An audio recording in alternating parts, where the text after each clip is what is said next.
welcome to a very different type of vloggy style video of probably the biggest cycling endeavour of my life. I hope you like it.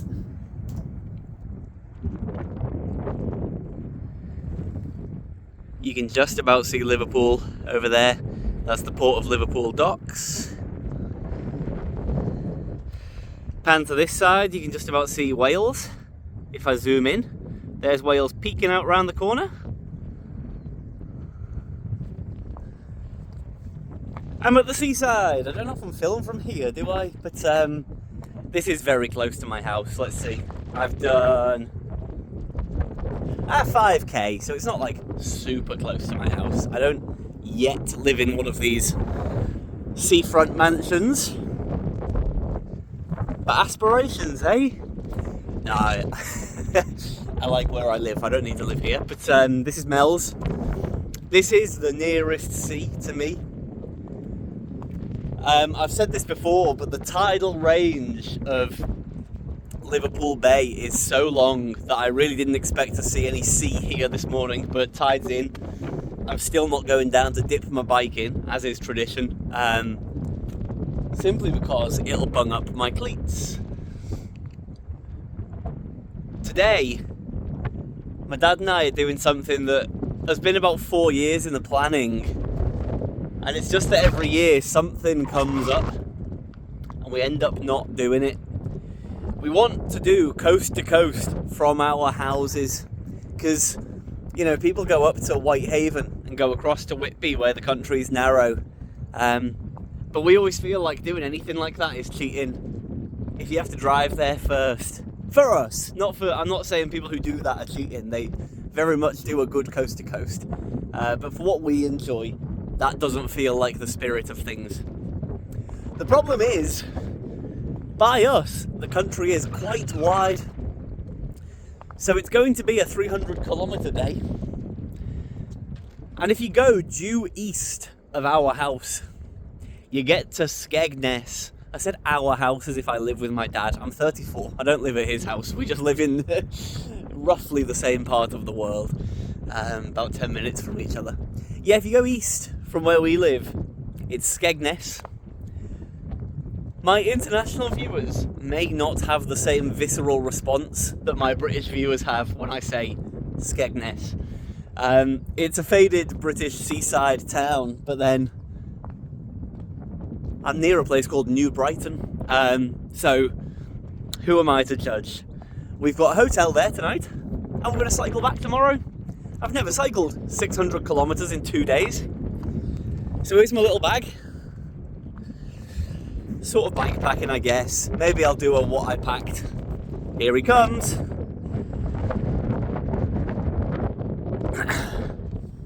And for the first time ever, yeah, we're both riding with bags. We're not setting off from the same place.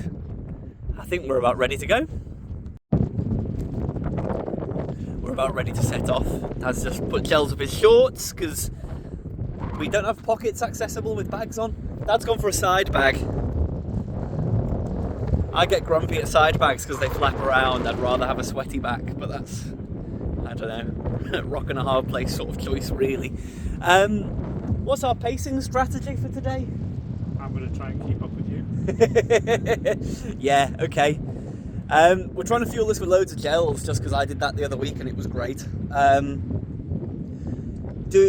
haven't thought of this. This is a genuine question. It's not a YouTube staged question. Are we going like harder today because we've got the tailwind, or are we going gently today because we need to ride home? Today's the challenge. Tomorrow is the recovery.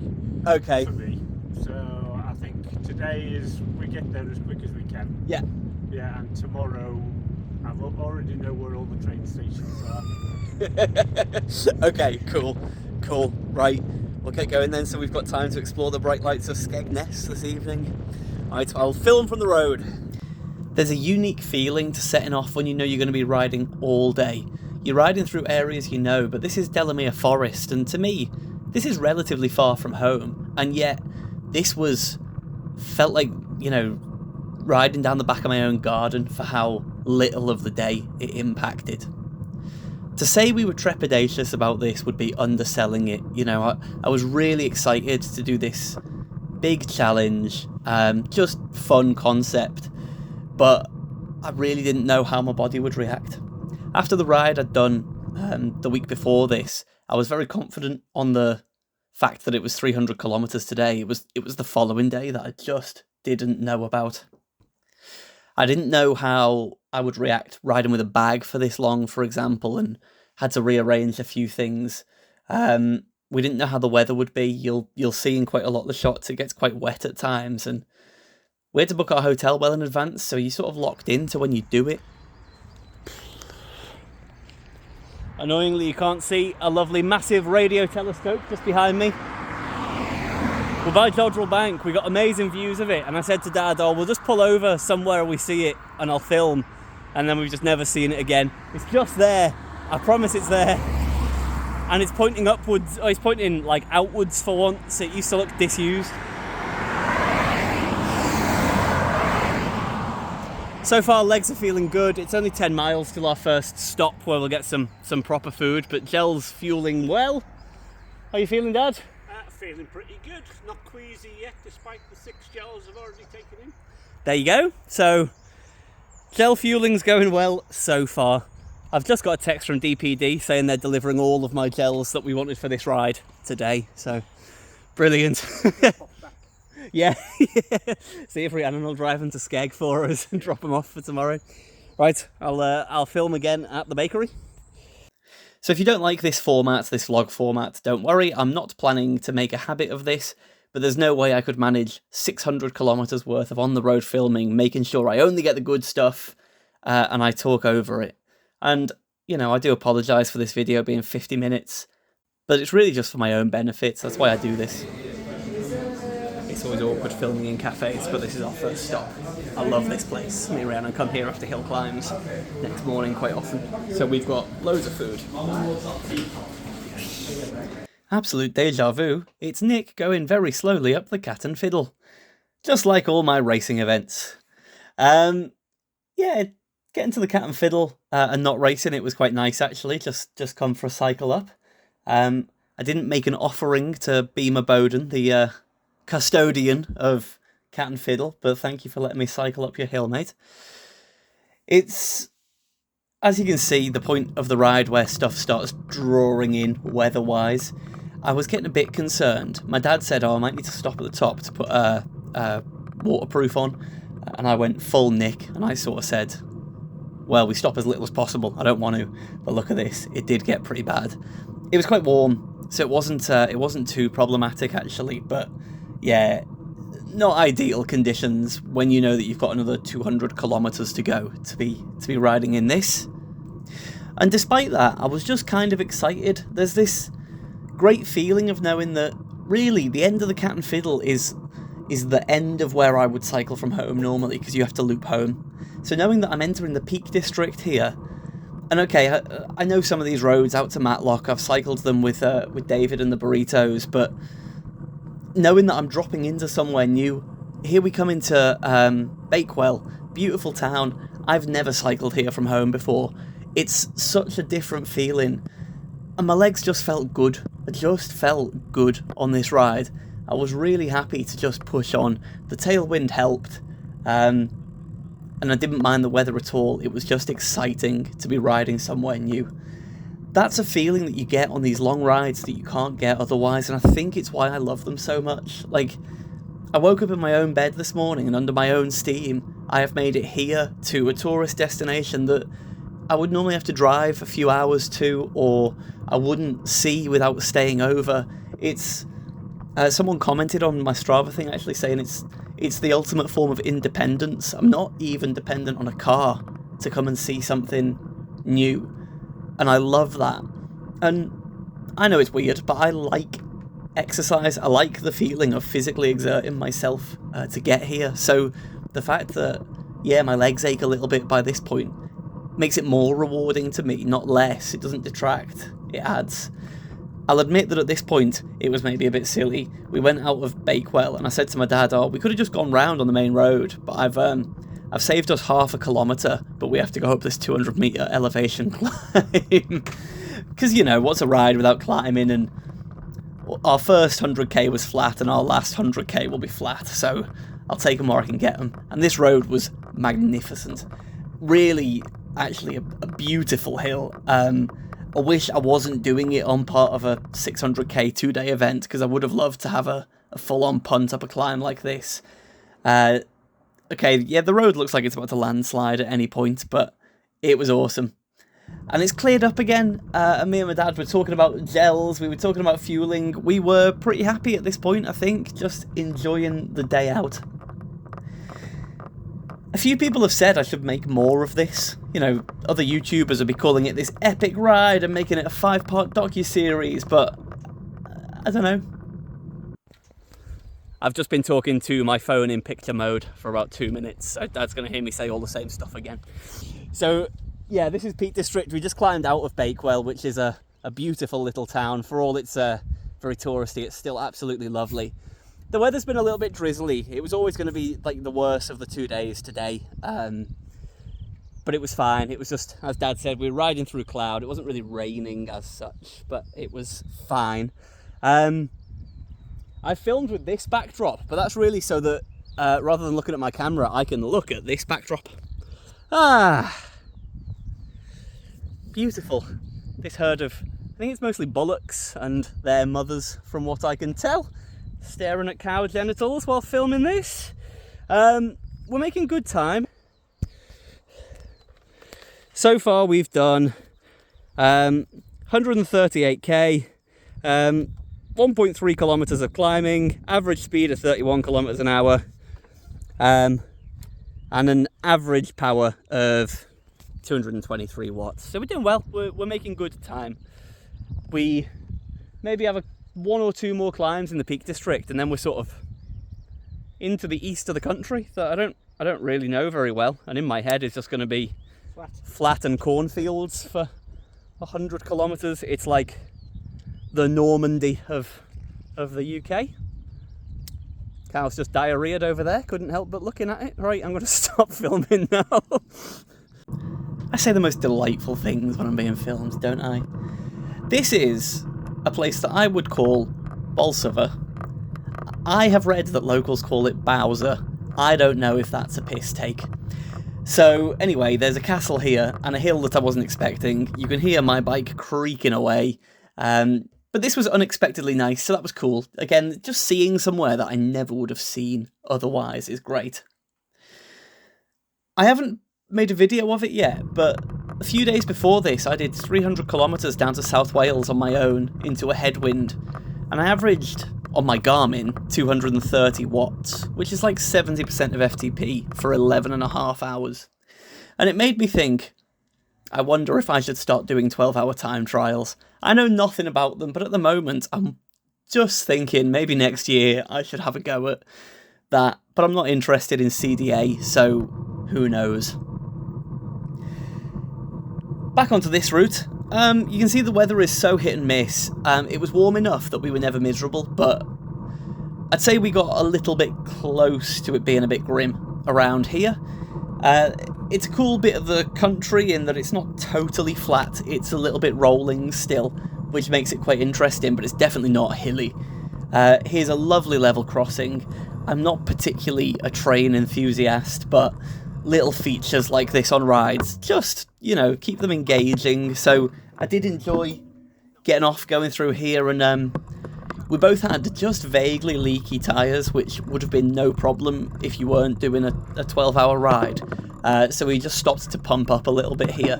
A train came through, and I just thought, well, it's kind of cool, isn't it? Just something a little bit different to what I would get in North Wales.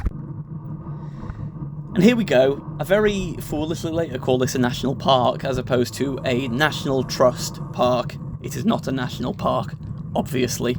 That's a very different thing. But it was fun. I don't know this area of the country, so I was just exploring on Strava, and I thought, well, this looks like a nice place to go through. Might as well see some features whilst we're around and about, and it was great.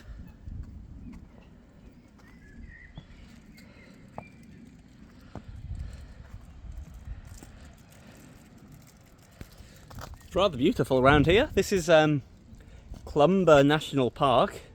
I'm saying that with confidence, as if I didn't hear about it for the first time 3 minutes ago when we drove through the pillars. It's very pretty, isn't it? Now, I did know it was here a little bit. I had to make a route to take us over this bridge because you can't drive over it. There's no sign saying you can't cycle. I don't think we've done anything wrong, but Strava routing was not happy about sending me over it, so it took a bit of persuading to get there, and actually it was very straightforward. We've foregone lunch so far because breakfast was so good, so big, and so recently that we didn't want lunch. I'm starting to feel a bit peckish, but I think it's about 40k to Lincoln, so it just feels a bit obvious to do that rather than... In theory, we were going to stop, and then we were going to stop again in Lincoln anyway, and it just would have been excessive because we've had so many gels.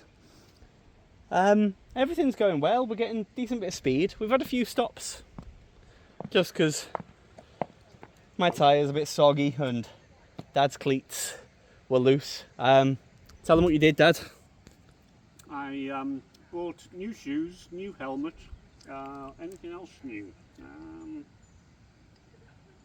No, I don't think so. But and then test rode them on a 600-kilometre ride. Yes. Older doesn't necessarily mean wiser, does it? Not on this occasion. Yeah, that's exactly the sort of thing I would do. And I knew that I had a leaky rear tyre for ages. And last night I thought, do I fix this and risk not being able to seat it? And I decided, no, I'll pump it up as we go. Hadn't anticipated that my road pump would pull the valve core out as I was going. So that was a pain. It's sort of, it's fine. I just got to avoid any big potholes, otherwise I'm going to ding the rim at probably 20 psi or whatever I'm riding, and I'll try and sort it in the hotel tonight. Yeah, but anyway, maybe at our lunch stop I'll have a good go at pumping that up thoroughly. Things went a little bit downhill from there, if I'm honest. We got into Lincolnshire, and the weather drew in a little bit. This bridge over the Trent was cool though. But Lincolnshire's very, very flat, and that meant the roads don't drain, so even though it wasn't actively raining, it was absolutely sopping, and I didn't have a rear mudguard on, so for my dad to sit on my wheel, he was getting waterboarded. It was pretty unfortunate, all in all, and actually it was a mistake for me to not stop sooner. Lincoln was just an hour too far away for me to not eat something substantial, and although it's counterintuitive, if I start to feel myself bonk, I have this weird stubborn reaction where don't eat anything else. I just want to go faster. It's like, well, okay, I'm starting to bonk, so I need to get to where I'm going quicker. Doesn't make sense. I needed to eat more gels. That was a mistake. That was maybe my only fueling mistake. Lincoln, famously a beautiful city, has a cobbled road called Steep Hill. It is a one-way downhill street. So instead, we chose this cobbled road next to it called Michaelgate to go up, and then up the top end of Steep Hill. We didn't have to do this, but I felt like if we're going to cycle as far as Lincoln, we can't not do the famous Steep Hill in some capacity, right? It is perfectly legal for me to be cycling here, even though it's full of pedestrians. We were considerate, please don't judge us for basically riding through a city centre. Lincoln's awesome. I forgot how cool it is. It's been over 10 years since I've been there. In my university days, which I will bang on about 20 times in this video, please enjoy the sights of Lincoln. And please remember that this is being filmed just half an hour before my bit by the cathedral. We are wholly inappropriately dressed for this restaurant.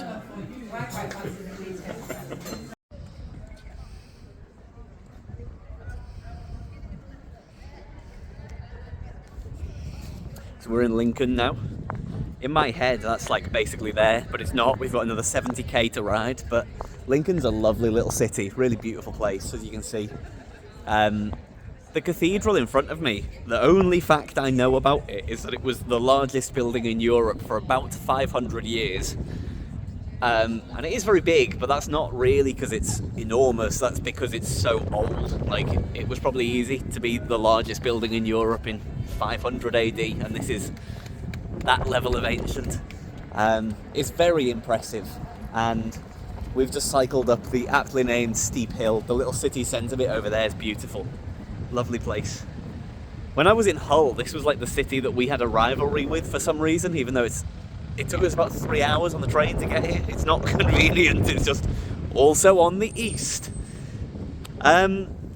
We were definitely flagging on our way here. We should not have waited this long for food, but we did, and I think we'll feel better now, and we get to ride down a nice downhill all the way, yeah. Lincolnshire hill, flat. This is basically the Netherlands of the UK, so I don't think there's any elevation left between here and Skegness. Yeah, I'm feeling fine now that I've debonked myself. I'm feeling fine. Probably no more stops, we'll see. But, yeah, hopefully next check-in is in Skeg. Whatever I told you was my favourite road on this ride earlier, ignore that, I've already changed my mind. This cycle path was magnificent. Out of Lincoln, you can't tell, but to the left of me is a river, to the right of me is a canal. There are no roads in sight. This is a cycle path. Unfortunately for my dad, having fueled on gels and then eaten quite a big meal, this cycle path was the bumpiest thing on earth, and I think he was nearly sick, got motion sickness, and it really upset the rest of the event for him. I loved it. The number of herons we saw down here, and the sun was out, the wind was behind us, not a car in sight. It's cyclists' paradise, as long as you're not trying to do, 30 miles an hour or whatever. You had to go a bit slow, but we just got to enjoy it. I've accelerated 5 minutes of Lincolnshire roads into 30 seconds here, so you get a picture of what the next 2 hours of cycling was like. Absolutely pan flat, pretty quiet, sun shining, not my idea of fun, but not misery either. Perfectly fine. Tag along. I said to my dad at the end, begrudgingly, it's sort of beautiful in its own way, but give me a hill. I'm so glad that I do not live around here. Give me a hill. Dad was really not feeling great, so we stopped in Horncastle for a sit down and a coffee. Horncastle's a place I've never heard of in my life. I just said, oh, it looks like the biggest town on the way. It's got a Costa, that will do. You can charge his phone. Yeah, we can get a coffee. Most importantly, I enjoyed this little excerpt of life in Horncastle. Nick goes into Costa. Dog goes, sits and watches. And in a minute, out comes Nick. Look at that dog. Real star of the show, eh? Made it to Skeg to come to B&M. It's a glamorous. B&M being a discount retailer, for those of you who don't know. Yeah, rolling into Skegness, sun behind us. I felt great. I couldn't believe we'd made it here. I was really happy to push on. I was so sort of positive about the fact that we've made it, and it just does not come through in the slightest in the next little vlog. I get so focused on doing stuff that when I've done it, that is the expectation. It's not a result, right? So I'm here at the beach just going, well, that's what I was doing. So there's no beaming grin on my face. That's what I should have achieved. We made it. We're just down the prom at Hoylake. This just further down the prom at Hoylake. this is Skeg. Yeah.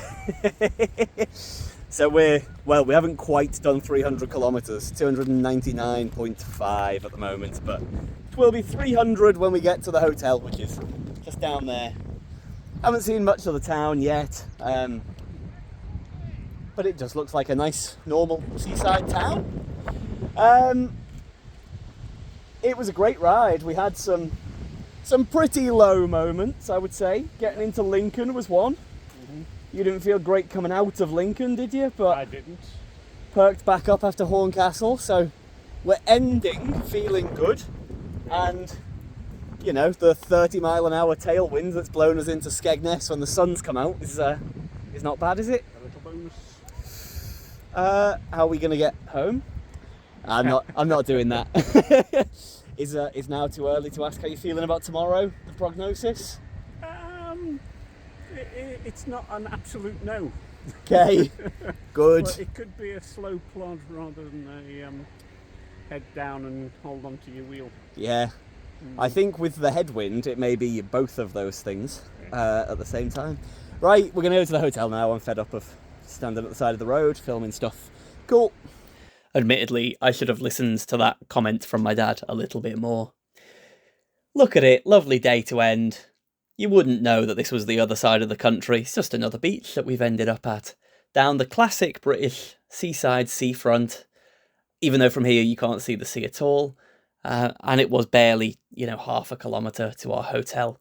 Lovely. I think most cyclists will know the Premier Inn by this point lets you take your bike in always, so this is just where I default to staying. Stats for the day, almost perfectly 300 kilometres, just under 10 hours. I ended up averaging 195 watts. That wasn't the target, but yeah, nice day on the bike. That's the view from my hotel room. I'm kind of a big deal now, so I'm in a Premier Plus room. Paid that extra tenner, got me my Nespresso. That was a calculated thing, because if we're leaving at 5 a.m. tomorrow, there's going to be no coffee shops open. So is 4 Nespresso pods worth the extra 10 or 15 pounds I paid for this room to have that? It's worth it, yeah. I know it's an absolute rip-off, but I would pay 10 or 15 pounds for some standard of coffee. Sorry, I'm just here like a greb. I need to wash. And me and my dad will go for a wander around town, go out for dinner and stuff. But it's just nice.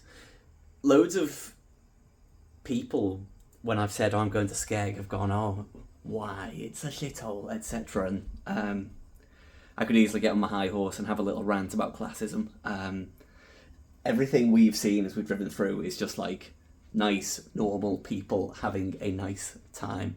So I think so far that's nice to see. And yes, everything going on just outside there is not my idea of fun, but it doesn't have to be. I'm not the person it's aimed at. My legs feel amazing. I don't mean this to be disrespectful to my dad, but it was a relatively easy ride for me most of the last 100 kilometres, so that's helped quite a lot, and I carved up an awful lot. I am hungry, and I am in unknown territory riding at all tomorrow, let alone riding another 300k, but so far, so promising.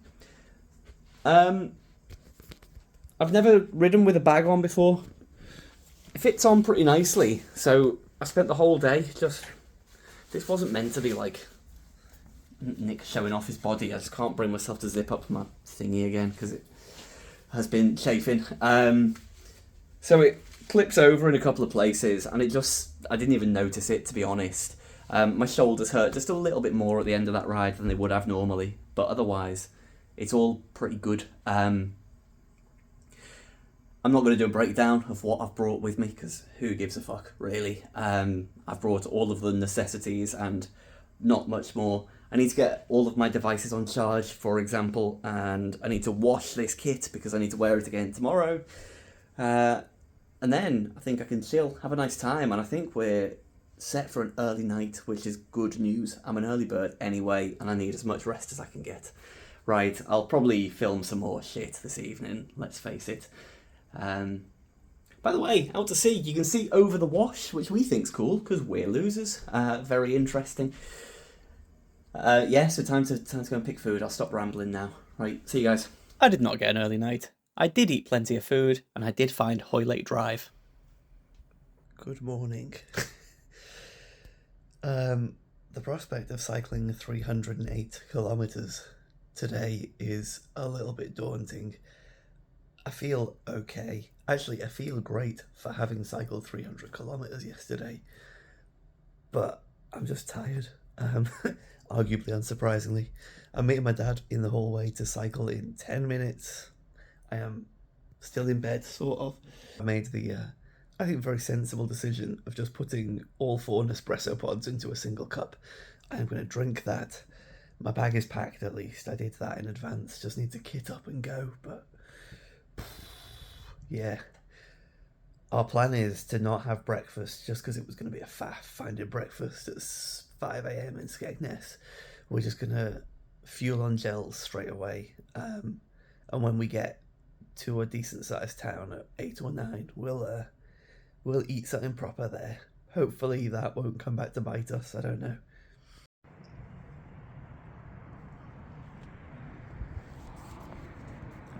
Just getting ready to set off. We're a bit late because I needed several toilet trips before I was confident that I would get going. It's cold this morning. Well, it's like 10 degrees, so it's going to be a chilly start. This heat wave, I believe, is over now. That's what the BBC said this morning. So it's meant to be a completely dry ride all morning, but it's going to be a cold start, which I don't mind with a bag on my back and stuff. Dad's got a soggy front tyre, so just putting a tube in so that we don't have to keep stopping, put air in every 20 minutes. That being said, I'm going to have to keep stopping to put air in my rear tyre every 20 minutes. So. There's nothing like rolling out of a town at golden hour. Like, you can see why it's called that. The shadows, the lighting, it's just fantastic. And it was straight into a headwind. And I found that mentally hard. But look, these, you know, the rolling fields, the wheat fields and stuff, I expected Theresa May to just appear out of one of them. So that's a niche British politics joke, isn't it? Unfortunately, it's pretty flat around here. So to build a bridge over a river, they have to be very, very wide. So they're outrageously large for small rivers. Over to the left is a lovely little viaduct, though. So that's why I filmed it. Cracking bridge. Yeah, the cycling is pretty boring, but nice area.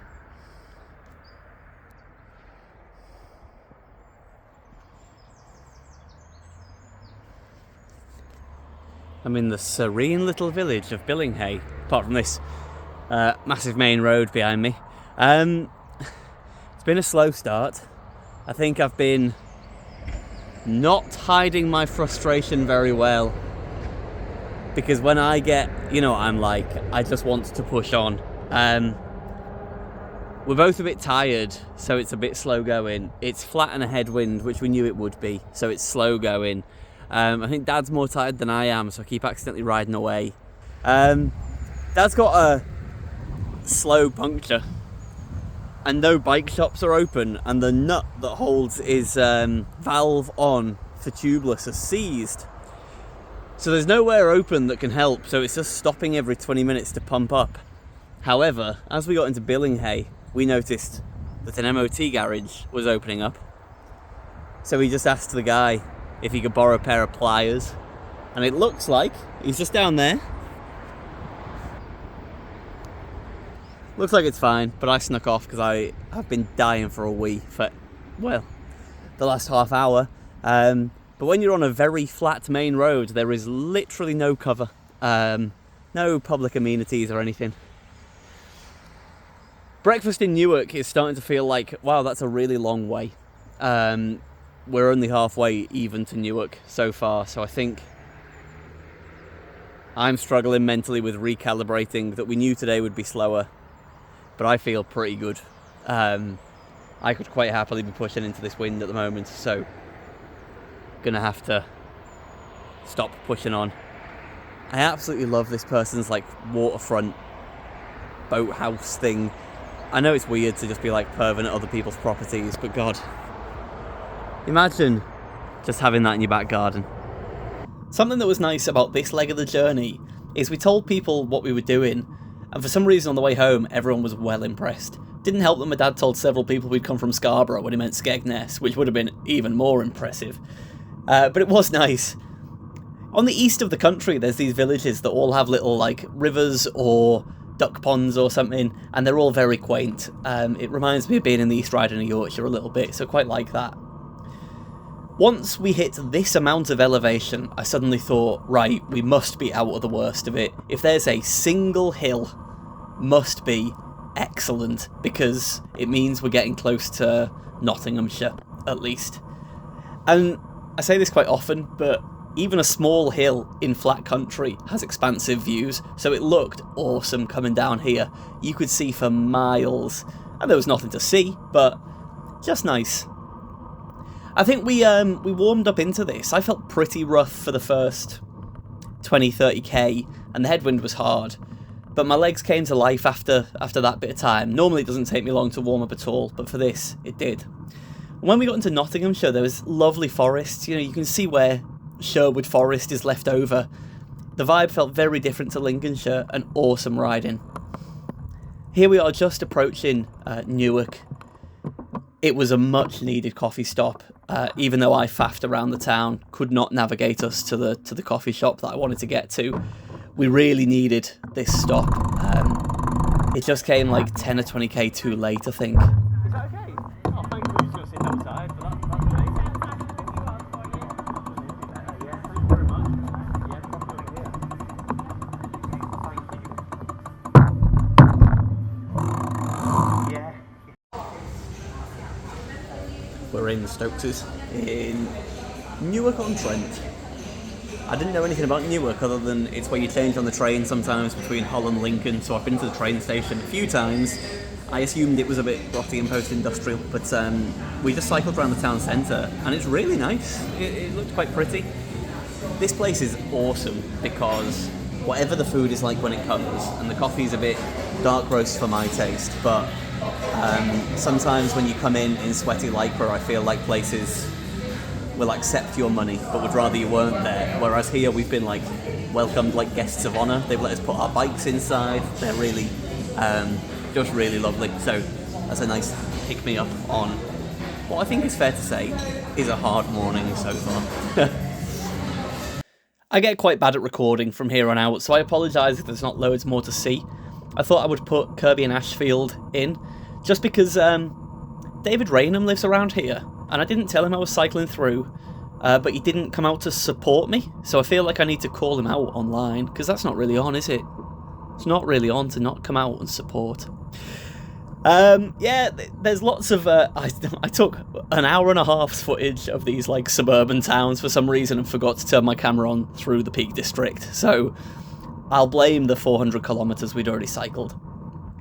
From this point in the ride onwards, I have to take a long hard look at myself, basically like flogging my dad who was struggling, and think, what was I getting out of this? It's hard not to feel guilty looking at the footage back, but I just so wanted to do 600 kilometres really, really fast for myself, and yeah, I was probably quite selfish, in fairness, so that's something for me to deal with. I was surprised by how hilly this area was. In my head, it was flat until we got to Matlock, which is nonsense. I just misunderstood the map entirely. And combined with the headwind, it was really sapping us through here. All of these small drags, because of the headwind, we were going slow enough that my dad's e-bike battery was running, and that would be problematic later. We just lunched in Matlock, just at the lounge here.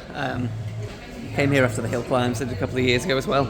I think it's fair to say we're struggling at this point. We are 100 miles or 160.1 kilometres through. I was gonna, as a gimmick, go up Bank Road and call this a very long Nationals hill climb recce, but I'm too tired to even entertain the idea of doing that. There's enough climbing as it is. How you feeling, Dad? Exhausted. There you go. We're struggling with fueling, aren't we? Neither of us want to eat anything. Yesterday did quite well. I was happy with the gels. I know you struggled a bit with the science and sport ones. But today, because we didn't have breakfast, then we had that big breakfast. Now we're full, but also need to eat to keep going, which is an awkward predicament and makes us feel a bit weird. Anyway, 100 miles to go. Fortunately, I did get some rear view footage as we come through the Peak District, and this is approaching a town called Winster, so it's just out of Matlock, really. Just magnificent views, and it's a beautiful area, it really is. The village is lovely, but they had just repaved this road, so loose chip everywhere. I was shitting myself about losing my wheel. And unfortunately, disaster strikes in a little while. Stuff like this is just a minor annoyance. So I was so tired that every minor annoyance seemed like the end of the world. I was getting ratty, to say the least. Winster's very nice though. There's lots of, British heritage stuff in this town. I don't know anything about it, but anywhere with bunting across the main road is all right by me. Feel like I'm in an Enid Blyton novel. We came down this when I cycled with the Burrito Titans a couple of years back, but I haven't cycled up it, and you can see there that my dad's front tyre does not look well. Disaster strikes. So we pull over here, and my dad needs to change his tyre, so I just zoned out. And as we were pulling off, I thought, I could have helped with that. I just stood there.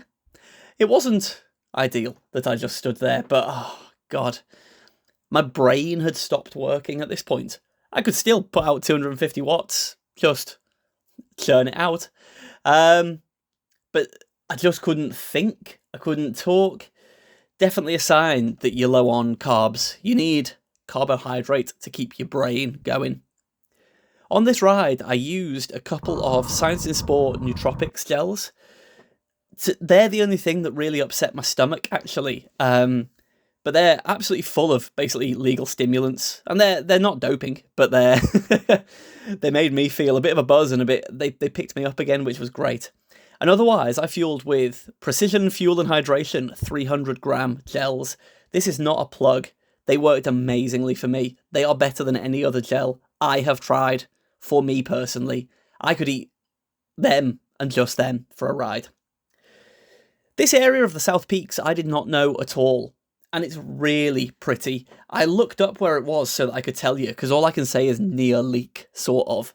And I still don't really know. Like north of Ashfield, near Leek, past some reservoirs and stuff. It's not what I think of as the Peak District, which is really, I think of the bits around Sheffield, but you're still in the national park. Unfortunately, this is the darkest point for me on this ride.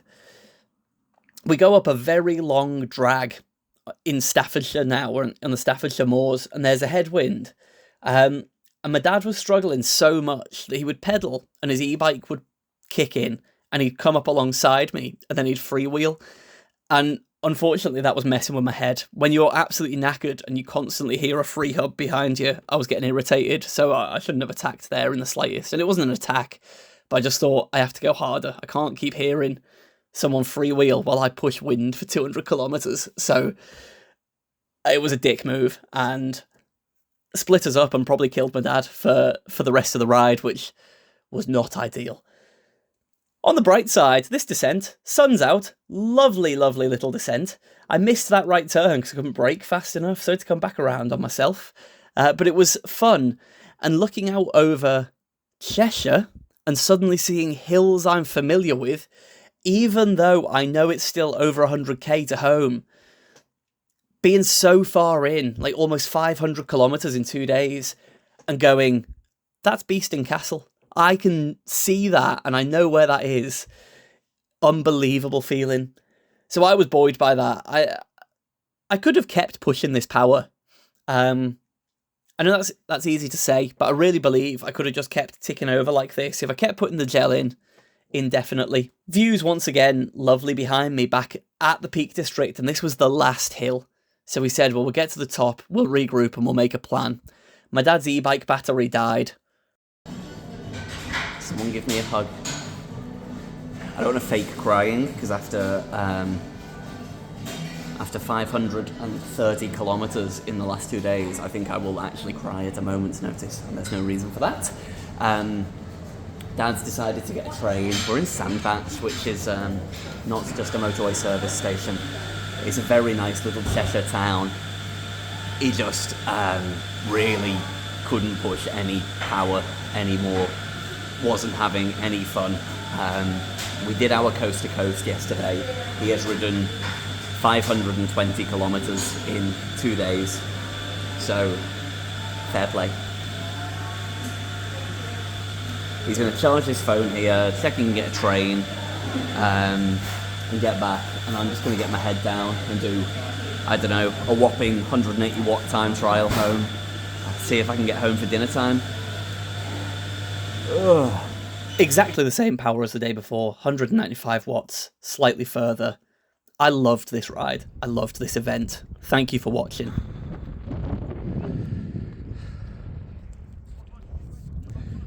Spent a little while agonising over whether this really counts as coast to coast, or whether it's coast to estuary.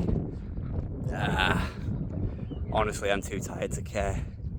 West Kirby is the most convenient place on my route on my way home to stop for this. I thought about just not doing it, just going home, but it's not a coast to coast, is it? My dad said yesterday, you know, the hardest thing will be riding past home to get to the sea. And at the time, arrogantly, I thought, come on mate, it'll be fine, it's only another 5k. It took a lot for me to keep going past and not just go, I'll just go home, it'll be fine.